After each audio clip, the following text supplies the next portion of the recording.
राम मंदिर में दान को लेकर जो है वो लगातार बढ़ता हुआ नजर आ रहा है। दान विवाद पर चर्चा हो रही है और तमाम प्रतिक्रियाएं भी इस मामले से जुड़ी हुई निकल कर आ रही हैं। इसी मुद्दे पर विस्तार से बातचीत कर रहे हैं हमारे साथी मेहमान जुड़े हुए हैं।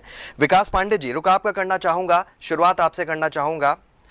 विकास पांडे जी, मामला बड़ा पेचीदा हो गया है। अभी तक अखिलेश यादव जी आरोप लगा रहे थे, अब बीजेपी के नेताओं की तरफ से प्रक्रिया सामने आ रही है और ब्रजभूषण शरण सिंह कह रहे हैं कि मैं बहुत कमजोर आदमी हूं, इस मुद्दे पर मैं सत्य बोल दूंगा तो बहुत परेशानी में आ जाऊंगा। वे बहुत बड़े लोग हैं।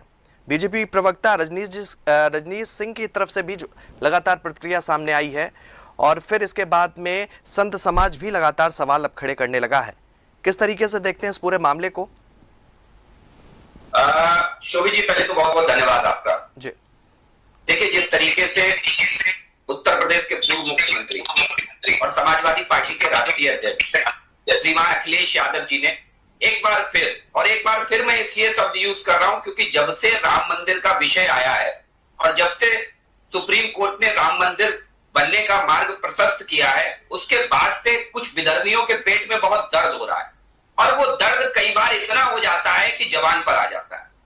मुझे बड़ा हैरत होती है कि जब उत्तर प्रदेश के पूर्व मुख्यमंत्री अखिलेश यादव जी सनातन धर्म के सबसे महत्वपूर्ण मंदिरों में से एक श्री राम मंदिर के ऊपर इस तरीके की टिप्पणी करते हैं और उस पर भी आप समझिए, अगर आपके पास कोई ठोस आधार है, अगर आपके पास कोई ठोस प्रमाण है, तो मैं तो कहूंगा कि अगर आप अपने आप को स्वयं सनातनी मानते हैं अखिलेश यादव जी, मुझे तो संशय है। देखिए, मैं स्पष्ट कह दूं शोभी जी, मुझे तो इस बात में पूर्णतः संशय है कि अखिलेश यादव जी बाय डिफॉल्ट कहने के लिए तो यादव है, यदुवंशी कुल में जन्म लिया है, लेकिन मैं इस बात में कतई विश्वास नहीं रखता हूं कि वो सनातनी है। मैं कतई विश्वास नहीं रखता हूं क्योंकि इसका स्वयं वो लगातार प्रमाण देते हैं और ये एक बार नहीं है शोभित जी। आप याद करिए, जब श्री राम मंदिर बनकर के तैयार हो रहा था तो इन्हीं की पार्टी के, जब सुप्रीम कोर्ट निर्णय देने जा रहा था 2019 में, तब इन्हीं की पार्टी के सांसद श्री कपिल सिब्बल जी जाते हैं सुप्रीम कोर्ट और कहते हैं नहीं साहब, अभी मत कीजिए निर्णय, अभी राम मंदिर पर निर्णय ना दे सुप्रीम कोर्ट, और उसके लिए बाकायदा याचिका दाखिल करते हैं। तो लास्ट तक इनका ये प्रयास रहा कुछ लोगों का कि राम मंदिर का जो निर्माण का मार्ग है वो प्रशस्त ना हो, उस पर रोड़े अटकाए जा सके। ये बखूबी ये जानते थे और उसके बाद हम सबको याद है कि किस तरीके से राम मंदिर ट्रस्ट की जन्म जो भूमि परचेजिंग है उसको लेकर के सवाल उठाए अखिलेश यादव जी ने। क्या निकला था? लेकिन विकास पांडे जी, ये सारे सवाल आपके ठीक हैं, जायज हैं, लेकिन सवाल ये उठ रहा है कि इस पूरे मामले को लेकर बीजेपी के नेता क्यों सवाल खड़े कर रहे हैं? सवाल ये भी तो खड़ा होगा। ब्रजभूषण शरण सिंह जैसे बाहुबली नेता कह रहे हैं कि अगर मैं कुछ बोल दूंगा तो परेशानी में आ जाऊंगा, बहुत बड़े लोग हैं और समय आने पर मैं सब कुछ साफ कर दूंगा। और आपके ही प्रवक्ता हैं रजनीश सिंह जी, वो भी जांच की मांग कर रहे हैं। देखिए, अब व्यवहारिक बात पे आ जाते हैं। ये तो बात हो गई उत्तर प्रदेश के पूर्व मुख्यमंत्री अखिलेश यादव जी की। अगर व्यवहारिकता की बात करें तो जो पूर्व सांसद ब्रजभूषण शरण सिंह जी ने कहा है, क्या वो इस तरफ इशारा नहीं करता कि हो सकता है वो बड़े आदमी के जिक्र के रूप में अखिलेश यादव का जिक्र कर रहे हो कि अखिलेश यादव जी हो सकता है दिक्कत में आ जाएंगे अखिलेश यादव जी की वजह से? क्यों, बड़े आदमी है भाई, पूर्व मुख्यमंत्री है, हो सकता है उनका इशारा अखिलेश यादव जी की तरफ हो क्योंकि पूर्व में वो रहे हैं समाजवादी पार्टी में, हम सबको पता है शोभित जी, कोई ऐसी चीज नहीं है। अब रही बात हमारे पार्टी के नेता की जिन्होंने ये मांग की, अब ये व्यवहारिकता का विषय आ जाता है। मुझे लगता है कि जब इस तरीके का भ्रम कहीं समाज में फैलाने की कोशिश होती है, तो जैसे कि हमारे साधु संतों को लेकर के भी आप कह रहे हो कि साधु संत भी कह रहे हैं कि इस पर क्लेरिफिकेशन आ जाना चाहिए, इस पर स्थिति स्पष्ट होनी चाहिए। हम भी ये चाहते हैं स्थिति स्पष्ट होनी चाहिए, लेकिन इस स्थिति की आड़ लेकर के सनातन को कमजोर कौन कर रहा है? तो सरकार की तरफ से सबसे बड़ा, ठीक है विकास जी, सरकार की तरफ से क्या ठोस कदम उठाए जा रहे हैं स्थिति स्पष्ट करने के लिए?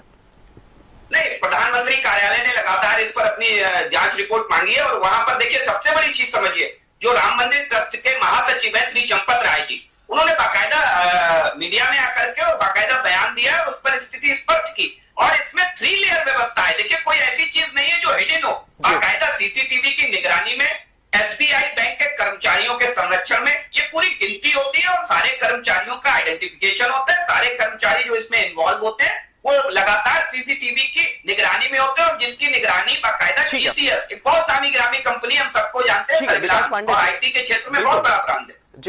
जी बिल्कुल, और तमाम कैग के भी अधिकारी मौके पर रहते हैं। बिल्कुल हर बार इसका ऑडिट होता है, डे टू डे ऑडिट में शामिल होते हैं ये एक सारी प्रक्रिया चीजें। ले लेते हैं, लेकिन समाजवादी का रुख कर लेते हैं, विकास जी से समझ लेते हैं। जितेंद्र सिंह मल्ली जी ने तमाम सवाल खड़े कर दिए हैं बीजेपी के ऊपर और वो कह रहे हैं कि पूरा मामला, उन्होंने एक एग्जाम्पल भी दिया पुराने पुराणों का। आपको क्या लगता है विकास जी कि मामला कहां गड़बड़ है? बीजेपी क्या जांच नहीं कराना चाहती, जिसको लेकर सवाल खड़े किए जा रहे हैं? समाजवादी पार्टी कह रही कि हम तो जांच की मांग कर रहे हैं, आपको तो बढ़कर आगे सामने आना चाहिए। जी विकास जी। बिल्कुल मुझे लगता है कि समाजवादी पार्टी इस तरीके की मांग कर रही है और मैंने बताया प्रधानमंत्री कार्यालय इस पर अपनी विस्तृत रिपोर्ट मांग रहा है। और उससे भी आगे जाइए तो राम मंदिर ट्रस्ट के जो महासचिव हैं श्री चंपत राय जी, उन्होंने भी स्पष्टीकरण इस पे स्पष्ट रूप से दे दिया है। अब इस पर दिक्कत कहां पर है? देखिए एक पुराने पौराणिक कथा का जिक्र किया उन्होंने, इसमें उन्होंने रावण के साधु वेश धारण करने का जिक्र किया, लेकिन रावण साधु वेश धारण करके मालूम कब आया जितेंद्र जी? जब एक मामा मारीच सोने का हिरण रूप धर के श्री राम जी को बहला करके लेकर के गए, मालूम है ना सर? तो यहाँ कुछ मारीच बन करके जो पैदा तो दुर्भाग्य से सनातन में हुए हैं ऋषभ जी, लेकिन उन्होंने मामा मारीच जैसे धारण रूप कर रखा है और भोली वाली जनता को मूर्ख बनाने की, भोली वाली जनता को बेवकूफ बनाने की कोशिश करते हैं। ये मरीज कौन है?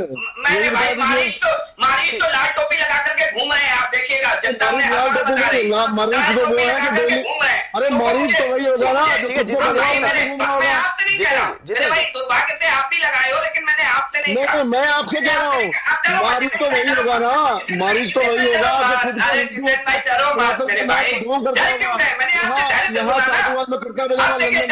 अखिलेश यादव की जैसे चारित्रिक सोभी जी, जैसे ही अखिलेश यादव जी का मैंने चारित्रिक विश्लेषण किया, और मैंने किया भी नहीं, मैंने तो सारों में बताया, लेकिन मिर्ची किसको लगी जो वास्तविकता में था। मैं इसके बाद आपके पास आऊंगा जितेंद्र, जिसके बाद मैं आपके पास आऊंगा, आप उत्तर दे दीजिएगा। ये क्या है भाई? ठीक है वापस चारित्रिक मैंने नाम नहीं लिया, आपको क्यों लगा? मैंने नाम नहीं लिया ना, मैंने नाम नहीं लिया। कुछ लोग महामारी बन करके घूम रहे हैं।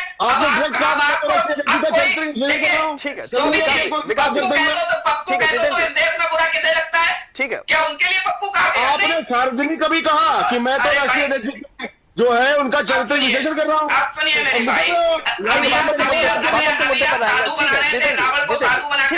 पूरे सनातन पर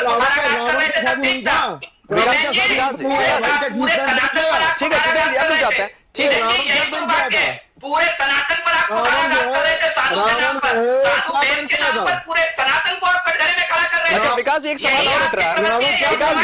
एक सवाल मेरा और उठ रहा है। क्या करके आया था? अरे ठीक है, ठीक है, अगर जवाब देने की हिम्मत हो तो भी भाई तो मेरा एक सवाल ले लेना।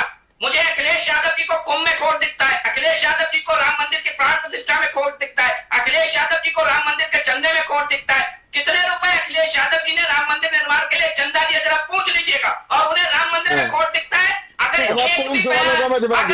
भी बयान अखिलेश यादव जी का किसी अन्य धर्म के लिए आया हो तो मुझे यहाँ जितेंद्र जी बता जाए। ठीक है, ठीक है, एक छोटा सा सवाल विकास जी, एक छोटा सा सवाल। कटघरे में खड़ा किया, कभी मदरसे को उन्होंने कटघरे में खड़ा किया? नहीं किया। तो मदरसे और मस्जिद से करेंगे प्यार, लेकिन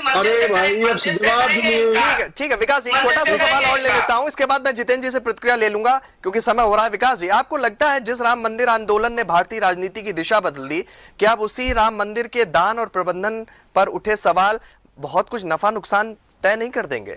अगर 1% कहीं खामी पाई जाती है तो नुकसान को बीजेपी को हो जाएगा, और कहीं अगर मामला क्लीन निकल जाता है तो समाजवादी पार्टी भी शक के घेरे में आ जाएगी। ठीक है विकास जी। देखिए शोभित जी, बहुत महत्वपूर्ण चीज है। 300 वर्ष की कठिन तपस्या के बाद ये राम मंदिर का सपना हम सबका पूरा हुआ, और मुझे लगता है कि जिस तरीके से राम मंदिर के ही ऊपर बार बार सवाल क्यों उठाए जा रहे हैं, महत्वपूर्ण विषय ये भी है ऋषभ जी, सवाल उठाने वाले लोगों की मंशा पर प्रश्न चिन्ह तब पैदा होता है जब उन्हें कुंभ में भी दिक्कत नजर आती है, जब वो कह देते हैं कि एक पीपल के पेड़ के नीचे एक पत्थर रख दो, एक झंडा लगा दो, हो गए भगवान जी।